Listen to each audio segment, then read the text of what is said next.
Hello everyone, welcome to my channel. তো অনেক দিন পর আবার একটা মিনি ব্লগ নিয়ে চলে এসেছি। তো এখন থেকে প্রতিদিনই একটা করে ব্লগ দেবো বলে ঠিক করেছি। তো ওইভাবে আজকে থেকে শুরু করছি। তো ঘুম থেকে উঠে পড়েছিলাম, দিন ব্রাশ করতে করতে গেছিলাম হচ্ছে ছাদে। ছাদে ফুরফুরে ঠান্ডা হাওয়া খেয়ে দিন নিচে চলে এলাম মুখ ধুয়ে। দেন মুখটা পুছে নিয়েছিলাম। তো তারপর আজকে তোমাদের সাথে শেয়ার করবো সকালবেলা আমি কী কী করছি। তো ফার্স্টেই আমি ডিটক্স ওয়াটার বানিয়েছিলাম, তো সেটাই খেয়ে নিলাম। আর এই রেসিপিটা পরে একদিন তোমাদের সাথে শেয়ার করব। তো এটা খাওয়া হয়ে যাওয়ার পর গেছিলাম হচ্ছে ব্রেকফাস্ট বানাতে। আর one of my favourite dish এটাই বানিয়েছিলাম, চিড়ের পোলাও।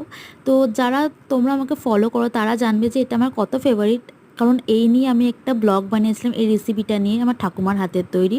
বাট আচ্ছা, ঠাকুমা একটু বিজি বলে ঠাকুমাকে আর ডিস্টার্ব করে নিয়ে নিজেই বানিয়েছি। আমি নিজে বানালে খুব একটা খারাপ হয় না, মানে খাওয়ার যোগ্য হয়। ঠাকুমার মতো অতটাও ভালো হয় না, বাট খাওয়ার যোগ্য হয়, এইটুখানি বলতে পারি।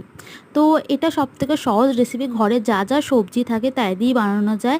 আমার ঘরে ছিল হচ্ছে আলু, পেঁয়াজ আর হচ্ছে লঙ্কা আর বিট দিয়ে বানিয়েছিলাম। সামান্য একটু ভেজে তার মধ্যে নুন, চিনি, হলুদ, লঙ্কার গুঁড়ো একটু দিয়ে সামান্য একটু জল অ্যাড করে দেন জলটা টেনে গেলে ওর মধ্যে হচ্ছে চিড়েগুলো দিয়ে দেবো। চিড়েগুলো সামান্য একটু ধুয়ে রাখতে হবে।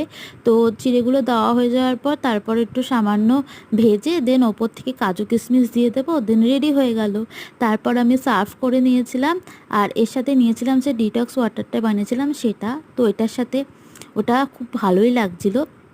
দেন এইভাবে আমার ব্রেকফাস্টটা শেষ করলাম।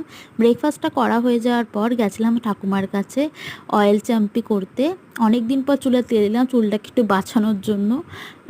তো দেওয়া হয়ে গেল, মাথাটা খুব ঠান্ডাও লাগছিলো সেদিনকে। তারপর আমি স্নান করে চলে এলাম। দেন আমি খেয়েছিলাম ভাতের সাথে ডিম পোস্তটা। তারপর খাওয়া হয়ে যাওয়ার পর ঘুমিয়ে পড়েছিলাম। বিকেলবেলা ছাদে একটু ফুরফুরে হাওয়া খেতে গেছিলাম। এরকম ব্লগের জন্য more like and subscribe. Okay bye.